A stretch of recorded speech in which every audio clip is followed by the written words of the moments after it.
Bonjour tout le monde, j'espère que vous allez bien. Bienvenue sur Partage de la parole. En cette belle journée, et aussi de sabbat dans lequel il fait soleil, j'avais à cœur de vous partager un passage de Hébreux 7.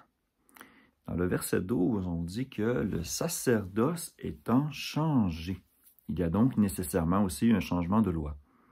Quand on regarde en Hébreux 7, ce que l'auteur de l'Épître aux Hébreux parle, il parle du service lévitique principalement.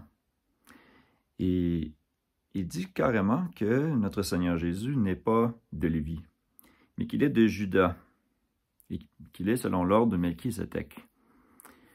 Et c'est intéressant parce que quand on regarde le terme qui est utilisé au verset 12, « changer », on regarde la concordance de ça, on a le mot « transfert ». Principalement, le mot signifie « transfert ».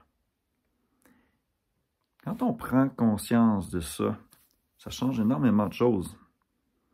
Le sacerdoce étant transféré, il y a donc aussi nécessairement un changement de loi. Parce qu'on sait que la loi qui a été donnée à Moïse reposait sur le sacerdoce lévitique. Le culte au temple, les Lévites qui devaient faire le service, toutes les différentes ablutions et offrandes dans les différents jours de fête et tout. Et on sait que ces choses-là étaient une ombre du véritable tabernacle, comme Moïse s'est fait instruire, de faire tout ce qui a rapport avec le tabernacle sur la terre, semblable au modèle qui lui avait été montré sur la montagne.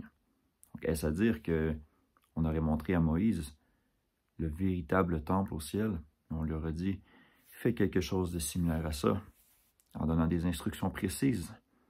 C'est très intéressant parce que dans une prophétie, là je vais devoir retrouver le passage et vous l'afficher à l'écran, on dit carrément que celui qui va venir, le Messie, le Christ, va regrouper les deux fonctions de roi et de prêtre. Et une union parfaite régnera entre les deux. Alors qu'on voit que dans les récits de l'Ancien Testament, très souvent, la fonction de roi venait exclusivement de ceux de Juda, et la fonction de prêtre venait exclusivement de ceux de Lévi. Et c'était deux rôles et responsabilités complètement différents. Et dans l'histoire, en Samuel, je crois, le roi Saoul essaie d'exercer le ministère de prêtre. Il essaie de faire une offrande avant d'aller faire un combat, et Samuel arrive et il se fâche contre lui.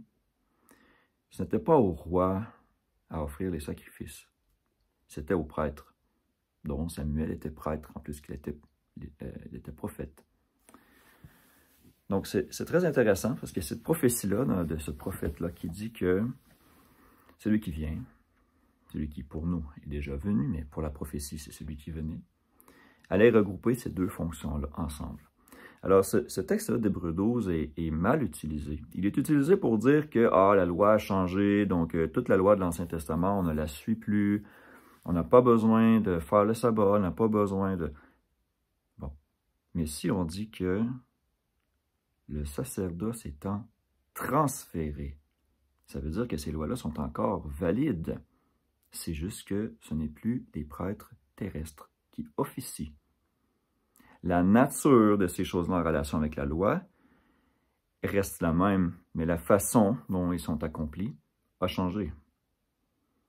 Comme par exemple, tous les sacrifices et les offrandes, ce ne fut jamais la volonté de Dieu.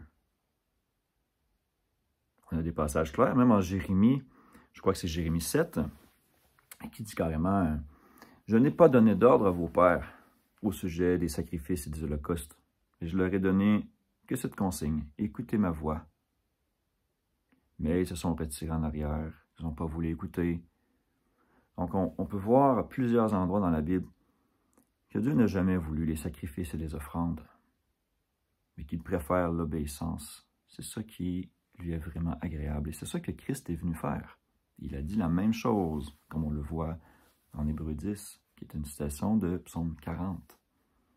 Sacrifice et offrande, tu n'as pas voulu, tu m'as préparé un corps. Alors voici, je viens pour faire ta volonté, ô mon Dieu.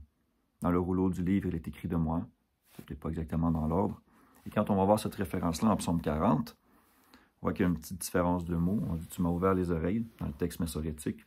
Alors que quand on va dans la Septante, on voit vraiment bien que c'est mal préparer un corps. Et ce qui est intéressant, c'est que le psaume 40 continue sur cette idée-là. Il dit « Et ta loi est au fond de mon cœur ». C'est très intéressant. Donc, on met en évidence que les sacrifices et les offrandes sont à cause du péché. Mais que si on obéit, alors on ne pêche pas, alors on n'a pas besoin de sacrifice ni d'offrande. Alors pourquoi est-ce que Jésus est venu faire cesser le sacrifice et l'offrande? Tout le culte au temple terrestre, c'est justement à cause de ça. C'est par notre foi en lui qu'il a été parfait et qui nous donne la force d'obéir nous aussi. Et qu'on dépend de son sang et de son sacrifice, et non plus celui des animaux, qui ne peut pas effacer les péchés. Donc c'est très intéressant, le sacerdoce étant donc transféré. Qu'est-ce que vous en pensez de ça? Je vous invite à laisser un commentaire sous la vidéo. À bientôt.